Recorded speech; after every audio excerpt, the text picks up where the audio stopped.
Hello. Current Alex here. This October 9th, 2025. Some life updates. Um, Bought my car in April 2023, my very first car. Uh, and like all things this year, not a great year. Um, I had somebody cut me off on the freeway and got into a car accident, but I'm still alive.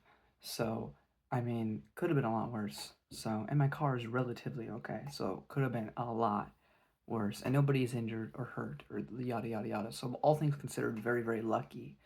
All things considered. Anyway, I was not tagged by anyone to do this, but I was like, you know what? I've been on YouTube a fair long time. Why not do it? Why not do my own spin on it? On this tag, even though no one asked me to do it. And since no one asked me to do it, I'm not gonna tag anyone else to do it. I'm just gonna give my answers to these questions because you know what? I mean, I've only been a book YouTuber, I guess I'd argue, since 2020, but I've been on YouTube since 2013. I was 12 years old when I started making YouTube content. Have I improved? Probably not, but I've been on this platform for a very long time. Not as long as some of the OGs because I was too young, but I've been on here for a good portion of this app's entire existence. So I decided, frick it, why not? So the first question asked is, when recording a post, do you read from a prepared script, or do you refer to notes or broad outline, or do you speak extemporaneously? That's a big freaking word. And the answer is, um, I do.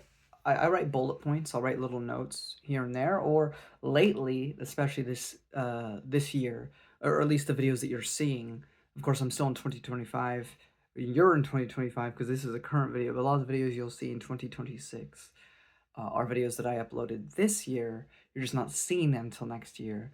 So a lot of times, I'll often just, if I really, really enjoy a specific passage from a book now, I will just copy and paste it into my notes app on my phone, which is separate from my physical notes that I write on. That I'll just write phone on on the notebook to refer to my phone.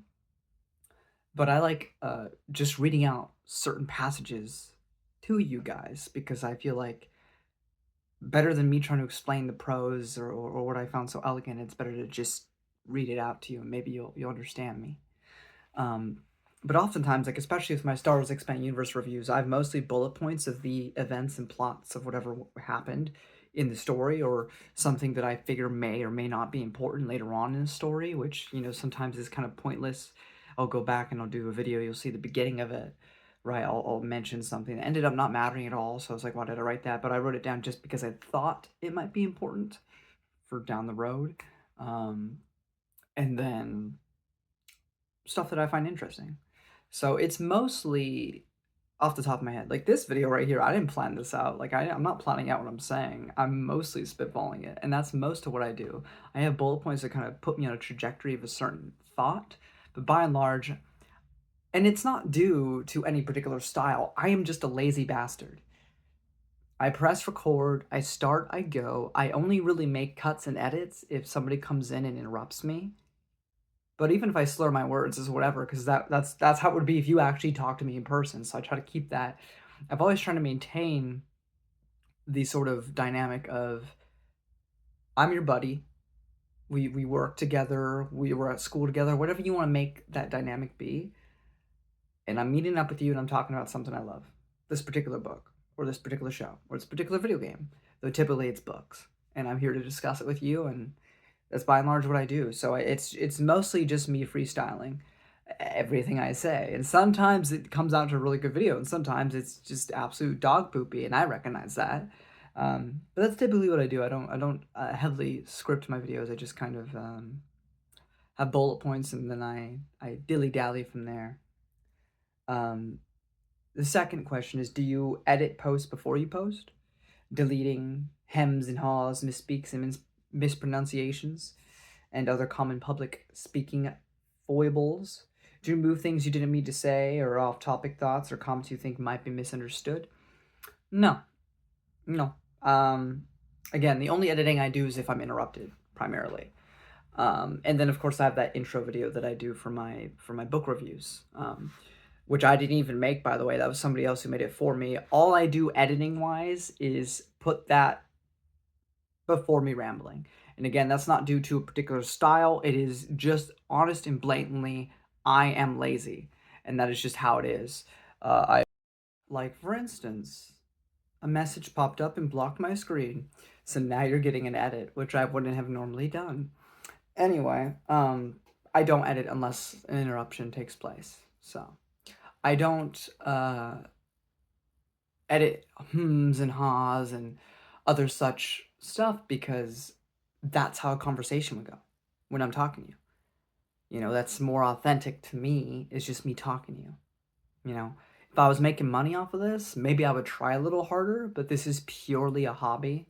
I'm not a big enough YouTuber to be making bank off of this or to be even making a slight sum of change from this. So why am I going to put in that massive effort? I'm just doing this for fun. And I mainly just want to talk about books so it's not stuck in my head because I don't have any friends who read in my immediate vicinity. And even if they do read, it's not going to be the same things I read. So I got to get it out of my head. So I put it onto the ether of the internet.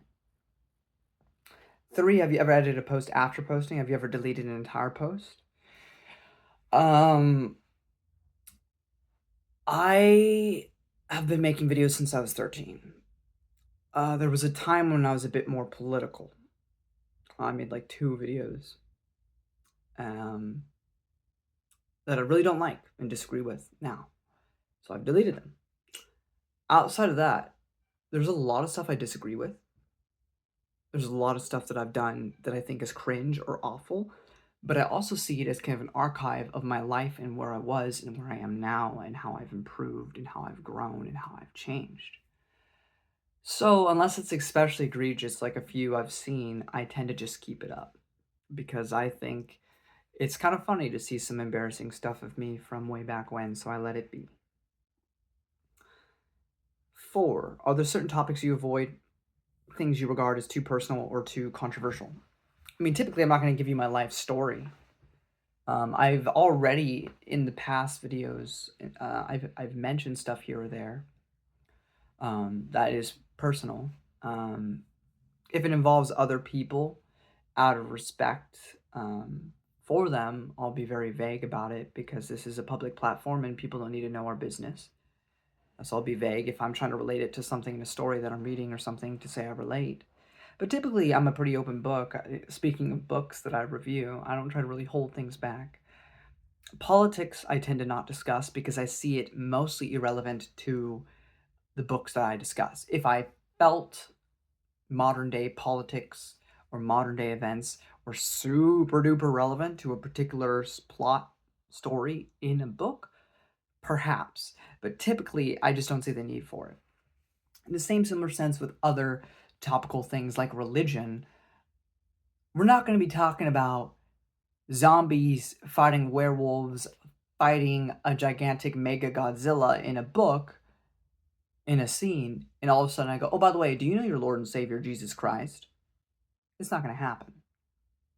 But for things like Malazan Book of the Fallen, when certain topics of redemption come up and a particular character that has to do with being a redeemer, or like the entirety of the Prince of Nothing series is just kind of a critique of religion and other things dealing with free will and such, I will bring up philosophical concepts or theological concepts when I feel appropriate.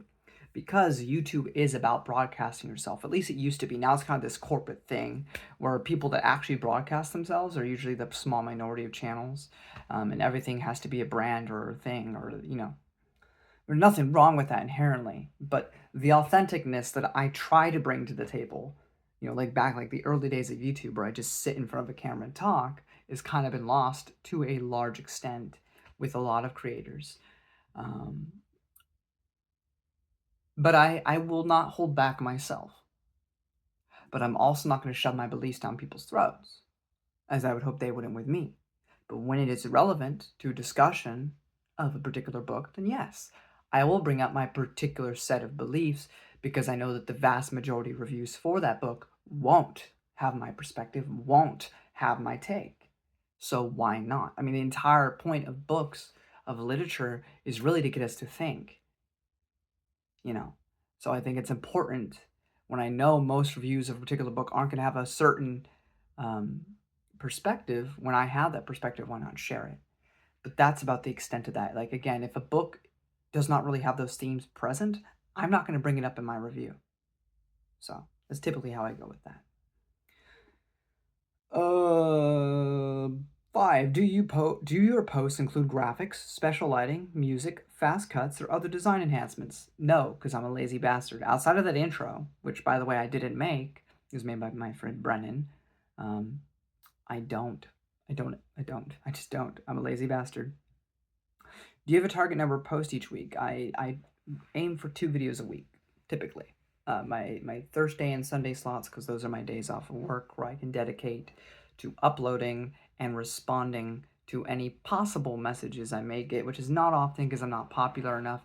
But those few times where I do get comments, I'm free to respond, typically. 7. Are there certain themed posts you contribute to regularly, such as Poetry Thursday, or what are you reading Wednesday? No, not really. Like, so these tags I do once in a blue moon, and sometimes I'll just do like a topical video. Like a few weeks back, I did a video called Why, is I just kind of discuss some thoughts that I've been having, and also so you could see the current day me. But I typically don't do any themed posts specifically. 8. How important to you is the number of your subscribers? Is there a target number you're hoping to reach? Let's just start with how important to you is the number of your subscribers. Not extremely. I mean, I'm not making money off of this, so it typically doesn't matter. It does, I suppose it bothers me if I lose a bunch for seemingly no reason, or then I have to go, is it because of a video I made? Like, why am I losing so many? I expect to lose a few, gain a few here and there, but I've been making videos since 2013, and I'm only at a 500 something subscribers now, so I don't expect exponential growth or exponential loss any particular time. So I think right now I have like 500, I forget how the number, but it's 500 something subscribers, and I'm very thankful for it. But, certain YouTubers who've been on the platform for a lot less time than me, at least most of the people who make content, they've probably been watching YouTube for years, but in terms of them having a channel where they're actively making content, they've been on YouTube for a significantly less amount of time than me, but they've skyrocketed, and that's because they've earned it.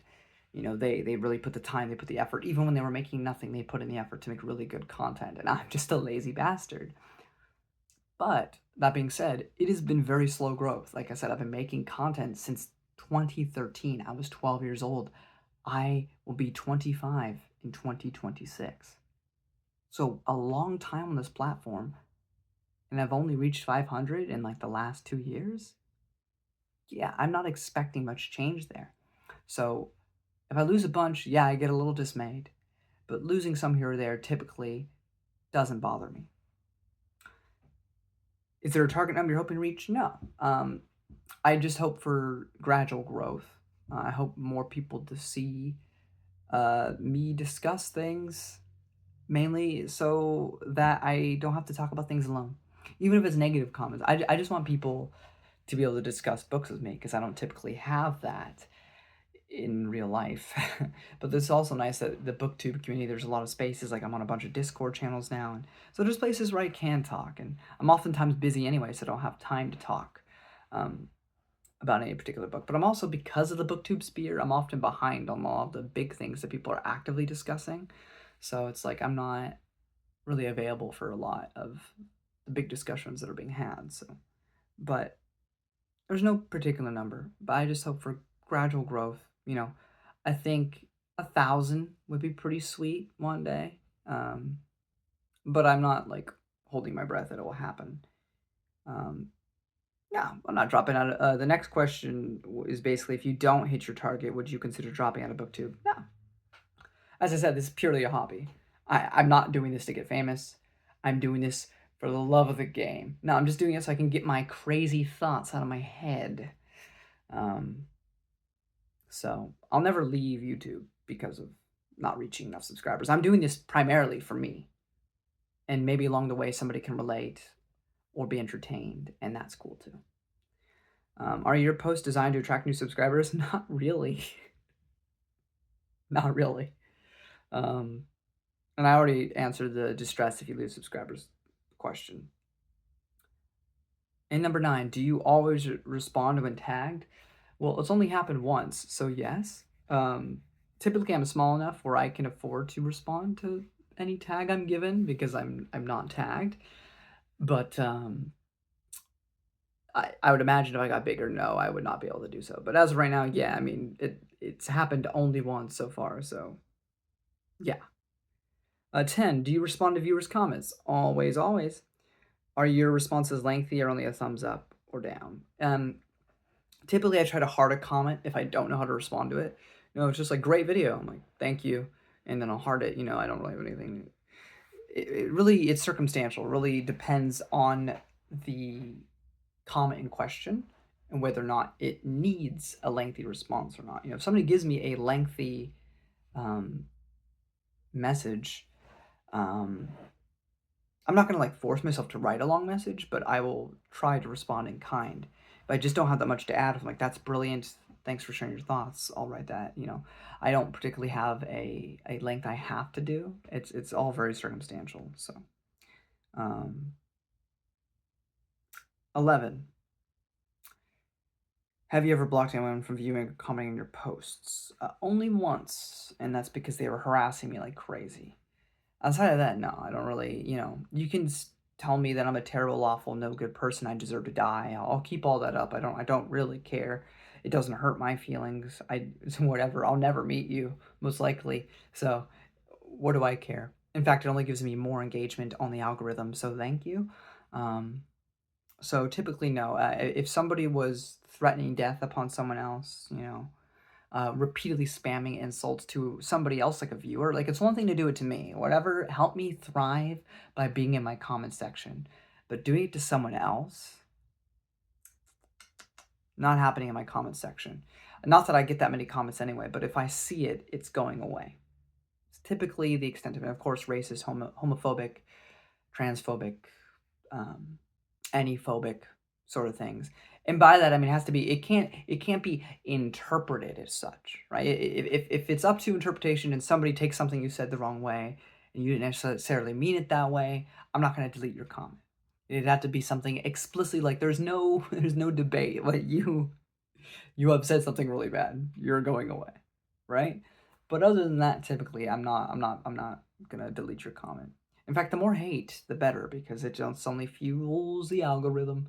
So hate on me all you like, but don't hate on other people on my channel. This is as simple as that. Hate on me till your last dying breath, but don't do that to other people who took the time out of their day to watch my channel. And that's the extent to that. And lastly, 12. I'm not going to tag some Booktube friends because I don't want to be annoying, and no one tagged me, so that's not how the game works. I just did this for the love of the game. But yeah, I love making content. I love discussing the things that especially when it comes to things that I'm not enjoying. It really helps me power through and finish it because I'm not one to DNF books. I know there's nothing wrong with doing that. But especially if I paid for it, I'm going to finish it, because that's my hard-earned money that I earned and I spend. I'm going to at least finish it and do a review. The review may not be positive, but I'm getting something out of it, right? So if I'm not enjoying a book, then I'm going to do a review of it. And some people are going to be really happy with that review. Some people are going to be really angry, but I'm going to get that review out so that way there's at least some measure of worth to the money that I've lost. Otherwise, it's just a complete waste of time and money to me. And I can't do that to myself. So YouTube is a very encouraging thing to me when I'm reading something I especially don't enjoy. But even with stuff I am enjoying, if it's ever like, oh, I should go play a video game right now. Or, it's a good motivator to keep going. Of course, I don't want to ever force myself to read. So if I'm like really, like my mind is really like trying to do anything else, then I won't. But if I just need a little extra push to keep me, steady on my reading plan, then YouTube helps because I got to make sure you get that content out, But it has just been an excuse to read a lot of books and to meet new people. Like, I mean, just through the 2 years that I talked about the expanded universe alone of Star Wars, the amount of people I have met and become friends with through that. I mean, this year in March of 2025, I went to go see a friend in Arkansas. I live in California. I went all the way out there because I met him online through YouTube. You know, this is part of building communities, building long line. And I mean, it's to the point with this guy now where if I'm not invited to the wedding one day, I'll be extremely offended. And I say this because I know he will. But that's the type of things that can happen through the connection of the internet. It's one of the few positives of the internet is somebody you would have never been friends with otherwise because you probably would have never met them unless some weird act of faith or fate you both just ended up in the same location. These friendships can form, and even with Booktube, which is a much bigger platform because it's much wider than the small niche that is the Star Wars Expanded Universe fandom. The bigger Booktube uh, platform has elicited, you know, I wouldn't say I'm not close to anybody in that sphere as I am to Brennan, but at the same time, it's still like I still have these friendships that I wouldn't have had, even if it's a very surface level friendship. Um, but or just people that I comment to and they know who I am and appreciate the Thomas Howell. Am I saying that wrong? I'm feeling a terrible person, and I'm not gonna edit it out. I'm not gonna edit it out. Britain, um, all these people that are really cool, or Philip Chase. Philip Chase sent me his books for free. I mean, I've texted the guy you were there. Like, we're not like friends or anything. And maybe we are friends very distantly, and we're not close, is what I should say. But he still has taken the time to respond to me when I've texted him, which is very cool. And it's like so all these things happen just by being in the wider community of this. And that's very cool, just to feel connected to people. Because oftentimes, the late Harold Bloom, said reading is very solitary. It's a very you and the book, and that's it uh, activity. It can be lonely at times. But through the shared act of experiencing these things together, discussing these things, you can get so much more out of it. So I think it's a very positive thing. And amidst a world full of darkness and despair, we need that light, and to know that we're all connected, and we don't have to. I don't know half the things these people believe outside of Booktube. They don't know half the things I believe outside of Booktube. And there's differences that are probably there.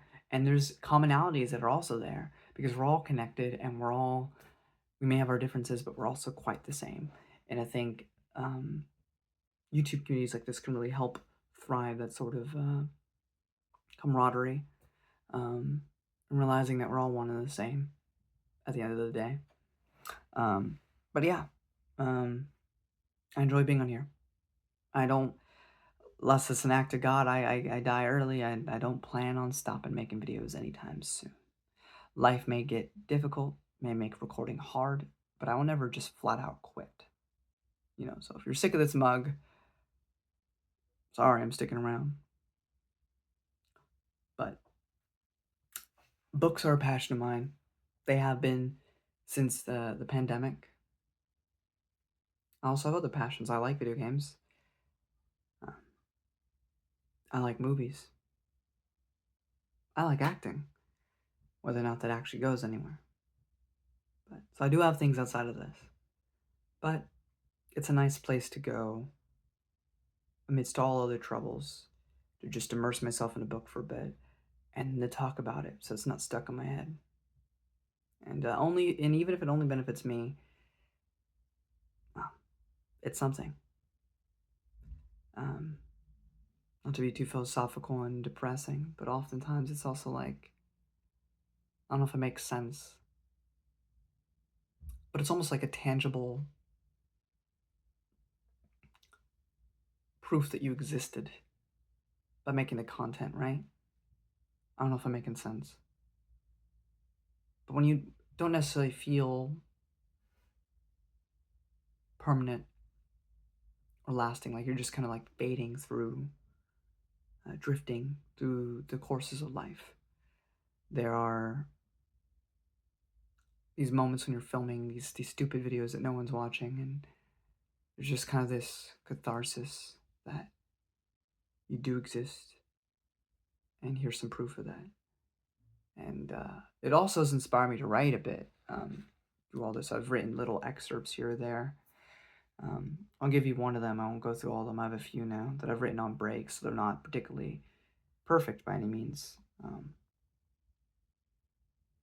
Artistic expression is a crescendo of moments of absolute bliss and utter despair. The futility and inspiration that comes from writing, acting, painting, expressing yourself is release. It is a projection of the soul into the material world. And yet every time an artist does what they do, they sit back and contemplate what's been done before. How can we ever measure up to the blessed heroes of the past, perhaps current living legends? How can we ever hope to obtain that level of achievement? What is even the point of attempting such? The artist will often wonder if they truly even have anything worthy to utter. The artists struggle that even our deepest thoughts and emotions have all been felt and thought and expressed before by someone else. Suppose for the artist, the beauty of said expression must lie in the attempt.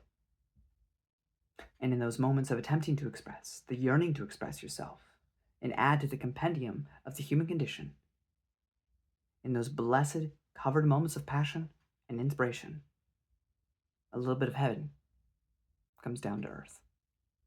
Not one of my best ones, but one of the ones I've written since reading a lot of literature, especially literature outside of my usual comfort zone. So, say what you will about Cormac McCarthy and his personal life, but that man's prose has definitely inspired, along with, people like Stephen Erickson and so on and so forth, or Hemingway. Oh, man, you can really get me on a really good sentence. But I've vastly outgone the point of this tag, and now I'm just talking to you. But I love reading. So I guess at the end of all this long spiel is that I will not go anywhere. And I'll be here as long as I need to be, and hopefully there'll be people along for the ride. And anyone who is and has been here, thanks for listening. Right.